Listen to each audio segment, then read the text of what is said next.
Hey, what's going on, YouTubers? This is Manga here, and I hope you're having a good day. So, about a couple of weeks ago, we got a comic prelude for Captain Marvel, and the the overall arching premise for the prelude was just to let us know what Nick Fury was doing this whole entire time throughout the movies. As you look through the movies, Civil War, even Infinity War, and even before that, we didn't really see that much of Nick Fury, and even during Age of Ultron. So it lets you know what he was doing and also what he was planning this whole time. And when I say planning, not so much putting things in motion, but what he had up his sleeve. So one of the things is that Captain Marvel was not something that was just put in out of nowhere. For lack of better words, even though we know that they were, the writers were steadily writing up to her, at the same time, she was already pre-planned by Nick Fury in the sense of he met her first. All of the Avengers, he kind of knew of them, but even when he was young, I would say representative, and I'm gonna say in the level of cadet. He's not a cadet, but at the same thing. Before Shield and everything else, that he wasn't who he was today, but he knew Captain Marvel. But along the way, he was prepping for what could be. And when I say what could be, is that Captain Marvel was kind of like the ace up his sleeve, just in case everything else didn't work. So when it makes sense that he was gathering the Avengers to come together, because he knew of the dangers that we're gonna see in the Captain Marvel movie, which is really cool how they included it, because it's not as if Nick Fury was surprised by any of the abilities or anything that he's seen so far, like Iron Man, Hulk, things like that. It's not something like he's like, whoa, like this is brand new. This is something that is blasting my mind. And even when the aliens were coming, it's not as if they had scenes where he was like super surprised. So it makes sense that he knew about things of this nature, and now because of the outcome of Infinity War, spoiler, that Thanos snapped his finger, that now is the time that he's calling Captain Marvel for like backup. Now the thing about the prelude that opens up some questions is the fact that there was an Ultron Sentinel, and or a Sentry, right? Whatever you want to call it. That there was a Ultron kind of Sentry after the Sokovia kind of like battle, which makes me think, if there's still remnants of Ultron, could Ultron technically come back?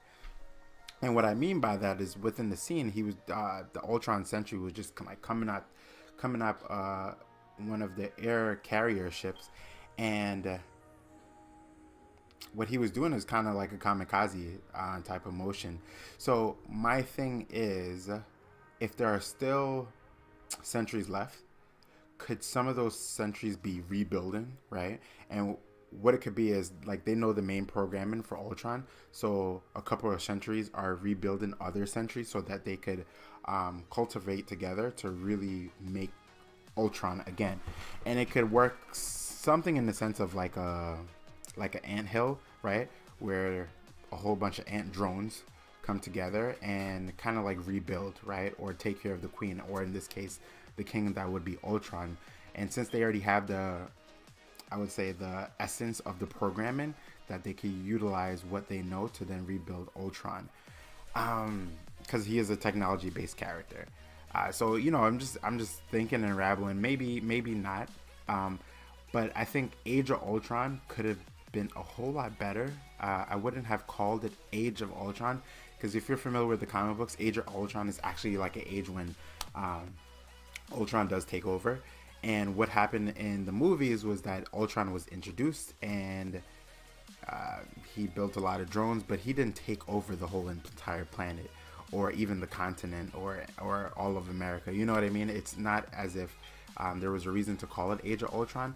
I think if he was to come back, that would have been the right time to call it Age of Ultron. Like, he takes over, and then he's an upgraded version of like Ultron. But whatever.